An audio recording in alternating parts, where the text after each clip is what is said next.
What's going on, y'all? Papa Tez here with another Raid Shadow Legends video, and today I want to specifically talk about the team that I used to beat AMIUS. I saw in the comment section, a couple people, thank you guys again for the love on the last video. I saw a couple of people who were talking about, hey, can you, or at least one person, they said, hey, can you show the team and the stats that you use? So that's what I wanted to do here today, is just kind of drop that in there so that you guys could see it real quick. I'm gonna hit the start button just so I can do the thing. It just makes it so much quicker to do it this way to me. So yeah, let's go edit team. And then now I can click champions, recently used, and then that whole team is there. So first things first is the way that I have my team structured is I'm running basically 2 cleansers. So I'm running Pythion and I'm running Mithrala as cleansers and also protectors for the clean. Bringing in that strengthen, bringing in for Mithrala, bringing in the increased defense for the team just for the survivability. The increased attack, not really too worried about. So that's first things first. Next thing, I'm also bringing in Krisk as a protector, who I think that a decent replacement to Chris may be somebody like Visix, possibly. I haven't ran it because I don't have a Visix, because as you see, I have a +2 Lydia because of very salty reasons before she was buffed. We won't talk about it, at least not this time. And also here too, looks like I did the Masteries for Venomage, but I didn't actually put them on yet. So this is a no Masteries Venomage, even though I did go in and get all the Masteries. And I was going to put them on if I lost again, but we ended up basically doing it. But I'll go through the masteries that I think are probably important for Venomage, especially for the survivability. But basically with the set that I put on her, she was able to survive the whole time. I had 0 issues keeping Venomage alive, basically the second time, because of Krisk, who is bringing in the ally protection. And then I also brought in Wukong. So let's go over each build individually. So let's focus on the 2 damage dealers first. So you have Mithrala. And the whole point of Mithrala's kit, especially in there, is she's bringing in the poisons.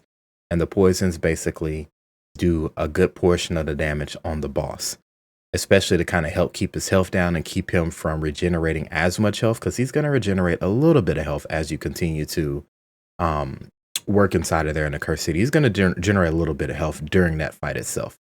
So just having her there is just really, really good, really important. She also brings in increased attack and increased defense. Pretty much the increased defense is important to me. Their passive doesn't really do too much except for just keep her from being debuffed. That's pretty much it.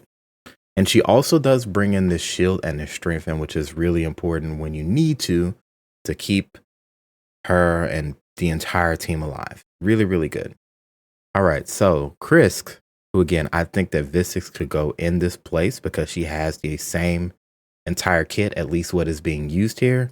The only thing that she does not bring is the decrease defense and the attack on hits. So this is the only thing that is not being brought, but it's still really, really good. And it works for this team, but it's not really necessary because Venomage is the one who's going to be doing that particular job. But having overlap in the team isn't bad because it can help in certain situations. The second thing Chris brings is the ally protection, which is also a buff extend. The buff extend can be a little bit iffy. So it's kind of like a negative in the team because you want the buffs to run off before the boss transforms so that you're not getting all of those negative switched debuffs onto your team. So this one is a little bit iffy, but when I use it, it doesn't really matter. So that's the important thing. It's like using it at the right time so it does not be a negative on the team. All right, number 2 here is the increased defense that he puts on himself and the speed that he gives to all allies. So this is actually really, really helpful. Now, this is the one thing that I think Visix doesn't have, is the increased speed on other allies, because it just helps make up that speed just in case you are a little low on the speed. But it's not really necessary. The main things that are a part of the kit that you're basically looking for is this portion, which is the ally protection, which is why I brought him in onto the team. And also that passive does actually help out a little bit as far as keeping the boss consistent, especially during transforms.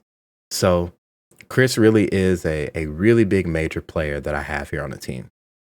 All right, now we're gonna look at the other cleanser that I have here. I think I just said with I was starting out with the other people there, but anyway, we're just just gonna keep going through it. All right, so Python, big thing is the A1 here with the heal. I definitely prefer to have him booked here just because of how big the heal is once you have a book. And again, it's not a whole lot percentage, but it's just enough to really help keep your team alive because it does 50% of his HP. Also, this here with the block buffs, which is really, really important to prevent your team from getting stunned. So this is amazing. Also, too, having that additional heal is really, really nice. Very, very, very nice heal. Again, he's not really too much there for the healer. He's more or less to kind of top you off. And then here with the revive, that when it's needed, got to be careful on the strengthen, but he's still really, really good. Also, too, 5% less damage from skills for each buff on them stacks up to 25%. So that is very, very helpful, especially since we don't have Duchess to run on this round. It's actually really, really good. You also have a couple of people like Norok who can kind of help protect and be more or less like a tank. So very good just to kind of help keep everybody alive.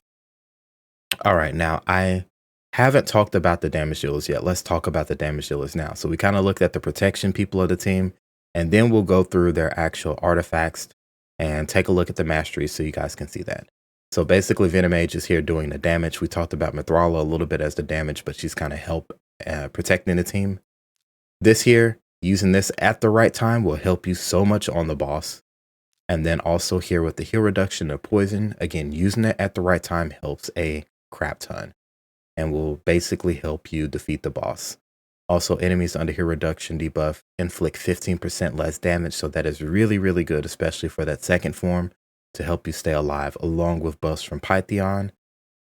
Really, really nice, along with the increased defense and the strengthen. Very nice. And then Wukong, who actually ended up being the damage dealer because of the 3-star brimstone that I was able to get. Just a stun on the A1, but we're not really using it for that. Also here, this one will the ignore defense, does really good damage. I'm not using him for that. This is the reason why I brought him onto the team, because this here with the block buffs, and he steals all buffs.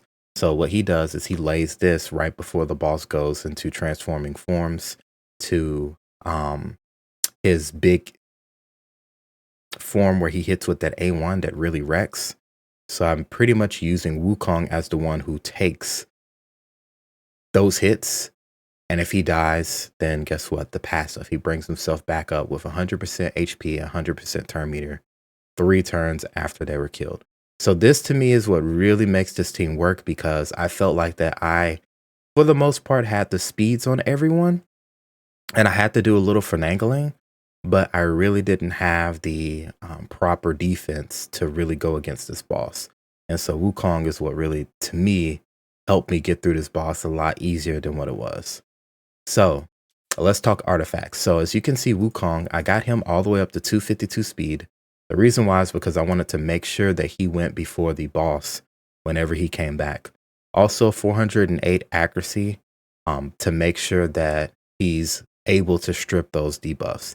And I'm working with a, I guess, 80% accuracy increase aura from Mithrala. So this puts it at 488. I didn't have any troubles missing with Wukong. I was able to strip every single time at about 400. And I think it's probably around like 460 to 500 accuracy is what you need for the boss, maybe a little bit more. But since, I mean, it's not landing, it's actually taking. So I was able to get by. I didn't have any problems at that accuracy level. All right. And as you can see, kind of with the gear, I mean, I went with crit damage gloves. I went with an HP chest piece for a little bit more survivability. And pretty much everything else is semi-damage, kind of, sort of. But for the most part, I went with anything that could help me reach the speed threshold that I wanted to. Same thing down here on the bottom row. I did go with an accuracy with double speed there. We got a double speed crit damage or double accuracy crit damage piece there, and just the attack piece there. So yeah, I'm not really using him as much for damage, even though it was very helpful, especially toward the end with this move, I think is what I ended up beating him with. But more or less, I just wanted to make sure that he was fast enough, but he was also semi squishy enough that the boss would kind of go and focus on Wukong versus anybody else on my team. So I did give him some HP because he was a little bit too squishy, and I would have changed the build up even more and put him more defensive stats if I needed to. But I felt like I didn't need to, especially since he has that passive to revive himself back up. All right, so now we're going to take a look at Kriska's build here. Kriska is in a very, very thick hybrid build. This is not an easy build for anybody to do on their accounts. I actually lowered his resistance compared to what I had before, which is kind of crazy, but I no longer use Krisk in my Nightmare Hydra team, so I don't need as much resistance as I did before. So I kind of lowered that, and I ended up going with a defensive chess piece. This is a really good double roll, accuracy, defense, flat defense. Probably probably one of the most perfect rolls I could get. The only thing that would make this better is if I had maybe HP percentage or a flat HP instead of the crit rate. That would make it just that much better. But really, really good piece there. This is HP gloves with double accuracy roll. Doesn't really have the speed roll that I would like, but it has every single other stat that I want. Every stat on this glove is absolutely desirable. Same thing here. Don't really need the crit rate, but it's a quad speed roll with accuracy and resistance. A little bit glyph, not fully glyphed up just yet, so we'll do that a little bit later. And same thing here. Don't really need the attack, but accuracy, resistance, and speed. So you kind of see the theme of the pieces that I have here. Pretty much every piece has speed, resistance, accuracy, and hopefully some HP like this one does. I do want a replacement for this piece, but this is what I have for now that really works well with the current build that I have. And then these here don't really need the crit damage. Eventually want to get rid of that. And then the attack ascension. Oh, so funny looking, so funny looking. But you see the HP, you see the defense, you see the accuracy that's listed within there. And then this piece here, which is a double speed resistance piece. This is a brand new piece. I actually did not have this piece on him when I ran him. The piece that I had on him should be this piece, which is a little bit slower, a little bit less HP, a little bit less defense. So it doesn't really make too much of a difference here. The previous piece is, they're basically very similar, except for this one has, I guess the flat attack is pretty much the big difference between the two of them. But yeah, that double speed. I just had to put it on him, man. I had to put it on him. But that was the piece that I did have on him at the time. All right, so we also got this double accuracy and resistance roll here with the max defense there. So that 60 extra defense, only a little bit, but you know, sometimes that little bit makes a big difference. And then a defensive ring here. As you can see, that also has HP percentage and flat HP, which is perfect. Everything I want. Just wish the attack was flat defense, and that'd be the perfect ring here. So yeah, he does have some pretty intense stats overall. We're talking about 65k HP. I mean, soon to be 4k defense, 252 speed. Again, he was a little slower than that before then, but now he's a little bit faster. 414 resistance, 386 on the accuracy, a couple of things. So he'll be 400 and 400 pretty soon. But yeah, this is a pretty intense build. The resistance is not really needed. We'll be honest. The resistance is not really needed. The accuracy may not even really be needed, but you know, he was able to land his stuff sometimes, not every single time, but that's not really what he's here for. You actually really want to focus on the HP, the defense, and speed. So these two things I don't think is really important whatsoever, but the three things I think that are most important for him, for this boss, is as much HP, defense, and speed as possible. I do recommend 100% over 60k HP, 70k, 80k if you can, and you want as close to 3.6 and above defense, I think will be more than fine. Just to make sure that Krisk is able to stay alive due to the amount of damage that's going to be laid out there. If you can keep Krisk alive, it's really going to be very, very helpful. And it's very easy to get Krisk or any ally protection champion to get knocked out. So very, very important there.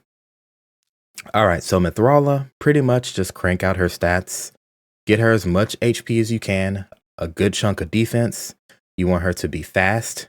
That's the way that I used her here. I wanted her to be kind of like faster than pretty much everybody else on the team, just so that she's getting out those cleanses and protecting the entire team, and then kind of ready to go for it. And then you can kind of look at this and say that, you know, basically she has like 800 resistance. You know what I mean? Like 800 resistance. She has 535 accuracy, so she can land all her debuffs, no problem. And you definitely want her debuffs to land. We have just probably an okay piece here, HP, defense, speed, just for more protection there. Resistance and accuracy, don't care about the crit damage. And then just the HP ring. So I kind of prioritize HP a little bit more so on Mithrala than anything else, because I just want her to bring in that really big and juicy shield. 30% of, I guess, what are we looking at?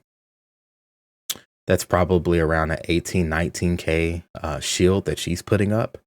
So yeah, 6.4 times 3. Yeah, about 19.2, I guess, I think is the actual numbers. Big brain maths. So yeah, this is a pretty decent build here with Mithrala. Definitely could be better, but as you can see, it really worked for me.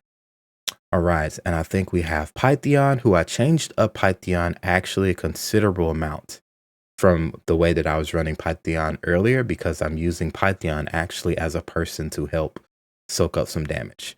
So you can see that he is actually in the Guardian set, and this is just kind of the best Guardian that I have because I just don't really have good Guardians pieces of gear. So he basically is as fast as he can be in his pieces. I mean, I got some rather cracked pieces when it comes to speed, but his substats are not good at all. So, I mean, basically he is over 70k HP. Would love it to be closer to 80. Would love to him to be closer to 4k defense. But the main things that mattered to me was reaching the speed that I needed to here. And so I think he still has a resistance piece there. It's not really a triple resistance there. So some of these pieces at the bottom were left over from his previous build, where I had him closer to about 550k resistance. But this is the build that I have him in for now, and I'll probably just leave him in it for right now. You know, if I end up getting a second Pythion, then I'll build him with the proper resistance that I had before. But I'm not really using Pythion in as many areas right now, especially since I have Duchess. So he can just kind of chill right now with the gear that he has on there. All right. And we have Venomage, who this one was a little tough for me with the amount of gear that I have spread out across the account. So she's close to 60k HP, 2.5 defense. Again, you want that to be above 3, ideally. 247 speed, just to make sure. And I was able to get her to about 380 accuracy.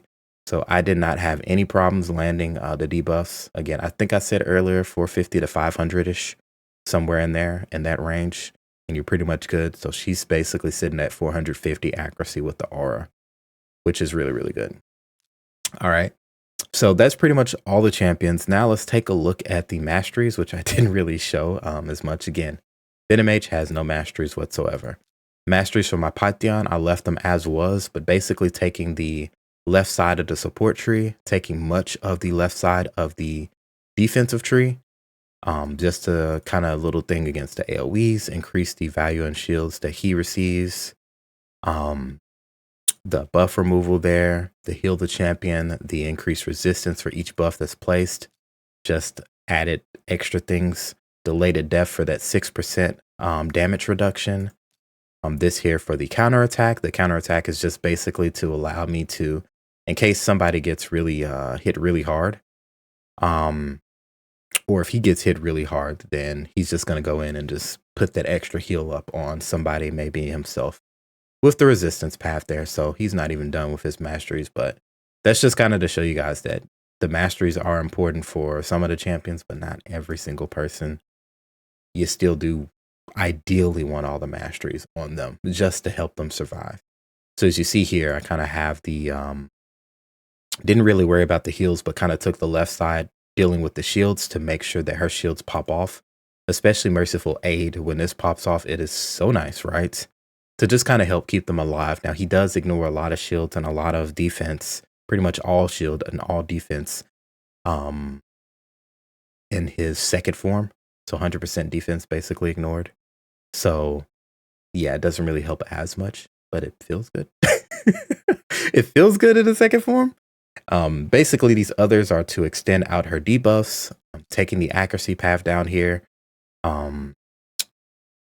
Debuffs from any skills, not necessarily, I think, needed for her. Not at all. You could go with something like increase 8 for the allies, but, you know, not necessarily needed for her.